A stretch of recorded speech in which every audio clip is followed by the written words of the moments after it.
The air of the ancient world did not smell of race as it does today.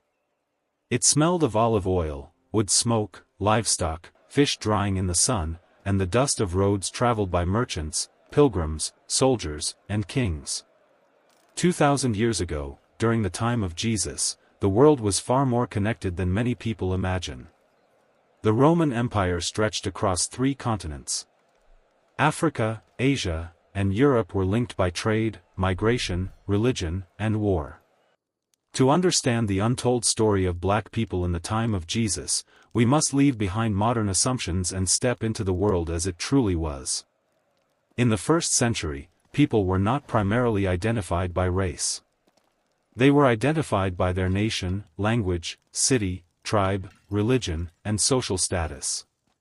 Yet black Africans were a visible and important part of the biblical world. They lived in great cities, served in royal courts, traded across continents, worshipped in the Temple of Jerusalem, and eventually helped spread Christianity itself. Their story is not hidden in the shadows of history.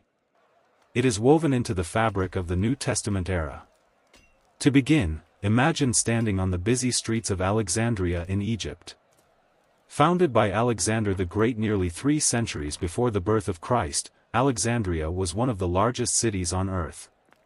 Its harbor was crowded with ships arriving from Greece, Arabia, Judea, Nubia, and beyond. The famous lighthouse towered above the Mediterranean coast. Merchants shouted in Greek, Egyptian, Latin, Hebrew, and dozens of other languages. Here lived Greeks, Egyptians, Jews, Romans, Nubians, and countless others. Many of the city's inhabitants were native Africans whose ancestors had lived along the Nile for thousands of years.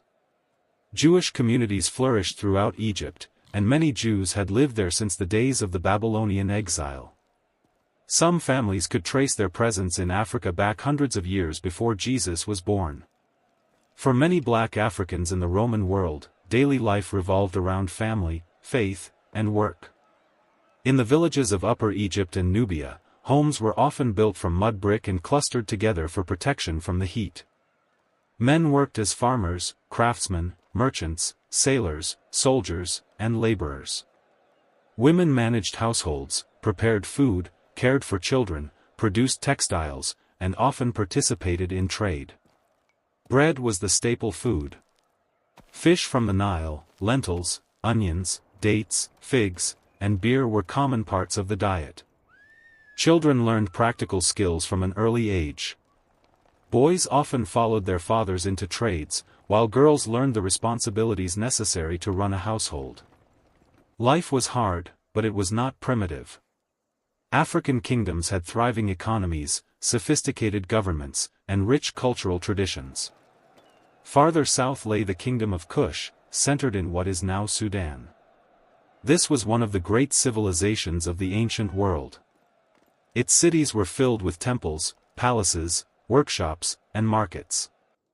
Ironworkers forged tools and weapons.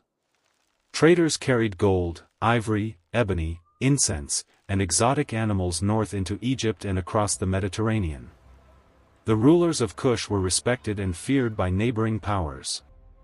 Their kingdom had once conquered Egypt itself and ruled as pharaohs. During the time of Jesus, the descendants of these powerful African civilizations continued to influence the region. Black Africans were not isolated from world events. They were participants in them.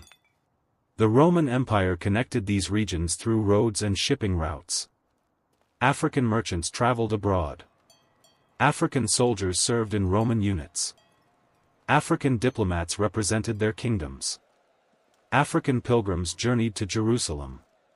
In fact, for a black Jew living in North Africa during the 1st century, travel to Jerusalem for major religious festivals was not uncommon. Passover, Pentecost, and the Feast of Tabernacles attracted worshippers from every corner of the known world. The city of Jerusalem itself was remarkably diverse. Pilgrims crowded its streets speaking dozens of languages. Roman soldiers patrolled the roads. Merchants sold goods imported from distant lands. Visitors arrived from Syria, Asia Minor, Greece, Egypt, and Africa. It was in this world that Jesus lived and preached.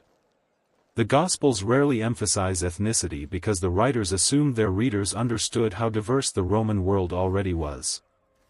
Yet the New Testament contains several remarkable examples of Africans who appear at key moments in the story. One of the most famous is Simon of Cyrene. Cyrene was a prosperous city in North Africa, located in modern-day Libya. It was home to a significant Jewish population. Simon was likely one of many diaspora Jews who had traveled to Jerusalem for Passover. Then came the day that would change history forever. Jesus had been condemned by the Roman governor Pontius Pilate. He had been scourged and beaten. Blood loss and exhaustion had weakened him. As he carried the cross toward Golgotha, he struggled beneath its weight. The Roman soldiers needed someone to help. Their eyes fell upon a man in the crowd. His name was Simon. The Gospel of Mark records the moment with remarkable simplicity. They compelled Simon of Cyrene to carry the cross. In an instant, an ordinary pilgrim became part of the most significant event in Christian history. Simon had not come to Jerusalem expecting to carry a cross. He had come to worship. Yet now he walked behind Jesus through the crowded streets. He heard the cries of the crowd. He witnessed the suffering of Christ firsthand. He carried the wooden beam toward the place of execution. The Gospels mention not only Simon but also his sons, Alexander and Rufus. This detail suggests that Simon's family later became well known among early Christians. What began as an unexpected encounter may have transformed an entire household.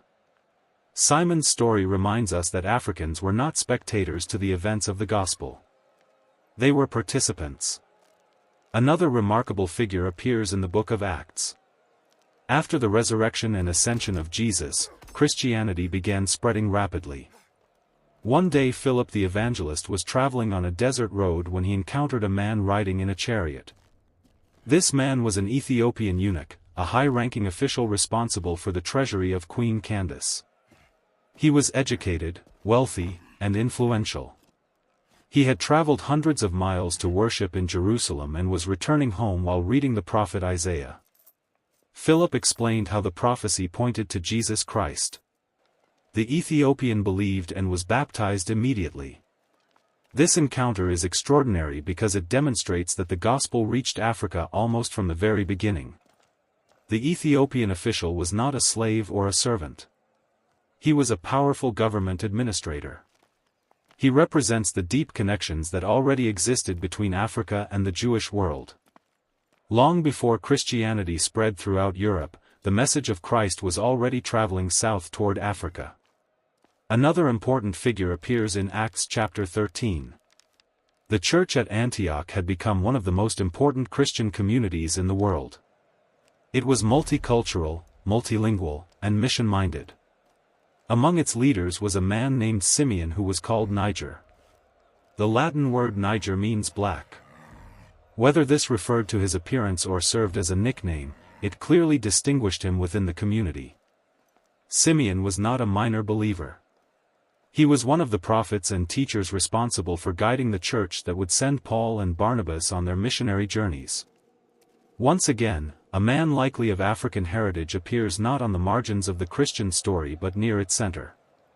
What was life actually like for black people during this period? For some, life involved farming fertile lands along the Nile. For others, it meant trading goods across deserts and seas. Some served as soldiers in imperial armies. Others became government officials, scholars, religious leaders, craftsmen, or merchants. Wealth varied dramatically, just as it did elsewhere in the Roman world. Some Africans enjoyed great influence and prosperity. Others struggled under taxation, political instability, or poverty. Like everyone else living under Roman rule, their daily lives were shaped by family obligations, religious traditions, economic pressures, and the constant uncertainty of the ancient world. Yet one thing is clear. Black Africans were present throughout the lands connected to the New Testament narrative. They worshipped in Jerusalem. They traveled the Roman roads. They participated in commerce. They held positions of authority. They encountered the message of Jesus.